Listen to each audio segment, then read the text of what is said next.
Aujourd'hui, nous vous emmenons à la découverte d'un lieu unique, à seulement quelques kilomètres de Marrakech. Un endroit où le tumulte urbain laisse place au silence, où l'eau épouse les montagnes et où le temps semble ralentir. Bienvenue dans la région du barrage et du lac de Lala Takerkoust.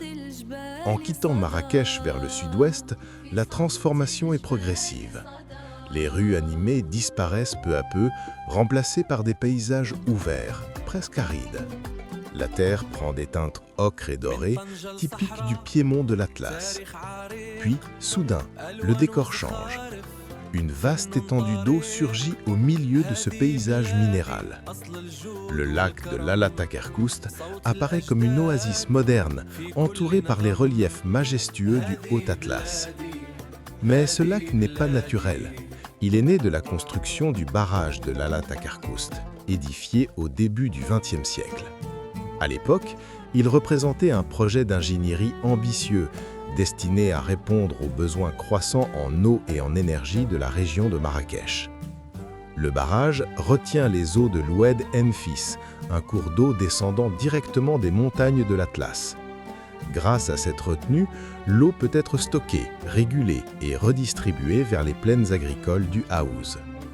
Pendant longtemps, il a également permis la production d'électricité, contribuant au développement urbain et économique de Marrakech. Sur le plan géographique, la région offre un contraste saisissant. Elle se situe à la frontière entre les plaines semi-arides et les premières pentes du Haut-Atlas. Cette position intermédiaire lui confère une grande diversité de paysages. Des collines ondulées, des plateaux rocheux, des vallées fertiles et des reliefs montagneux à l'horizon. Au fil des saisons, les couleurs évoluent. En été, les tons chauds dominent, avec des nuances de brun et de jaune. Mais au printemps, après les pluies, la végétation renaît et la région se pare d'un vert éclatant. D'un point de vue géologique, cette zone appartient à l'ensemble complexe de la chaîne de l'Atlas, formée il y a des millions d'années par la collision entre les plaques tectoniques africaines et euro-asiatiques. Les roches que l'on observe ici racontent une longue histoire. Sédiments marins anciens, couches plissées, formations érodées par le vent et l'eau. Ces processus ont sculpté un paysage à la fois rude et fascinant, où chaque relief témoigne d'un passé géologique profond. Mais au-delà de la nature, la région de Lala Takerkoust est aussi un territoire humain.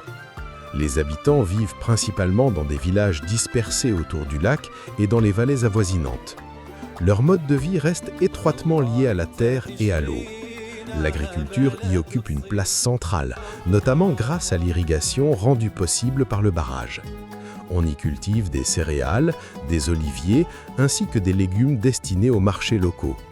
L'élevage, notamment de chèvres et de moutons, constitue également une activité essentielle. La culture locale est profondément enracinée dans les traditions amazighes. La langue, les vêtements, les fêtes et les savoir-faire artisanaux témoignent d'un héritage riche et vivant. Les souks hebdomadaires sont des lieux d'échange incontournables où se mêlent commerce, rencontres et transmission des traditions.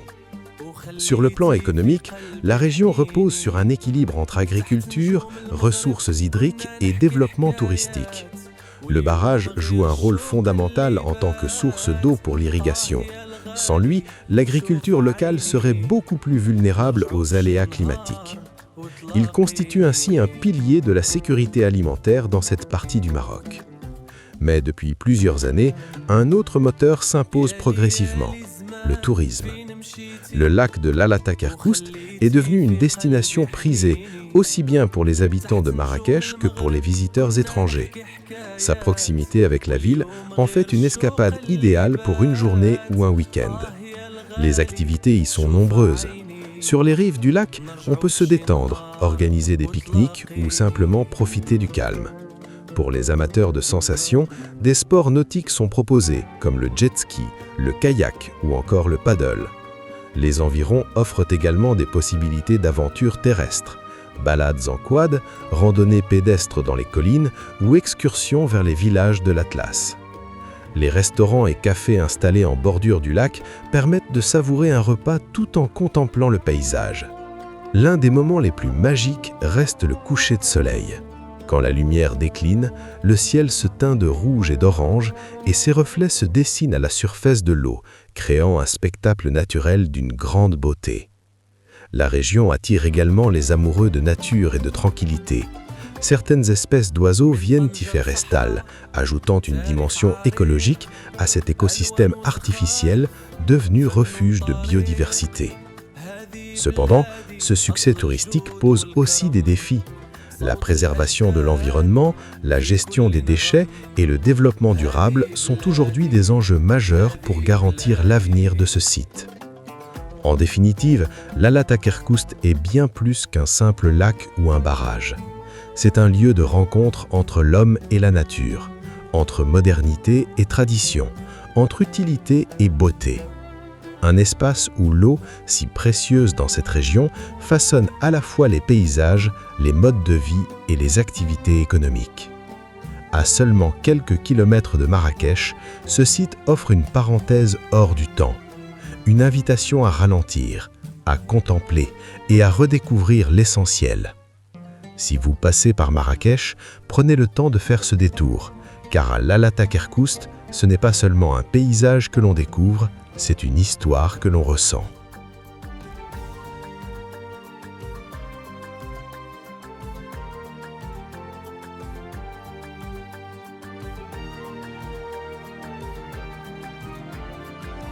والجول بتضيني أف خبر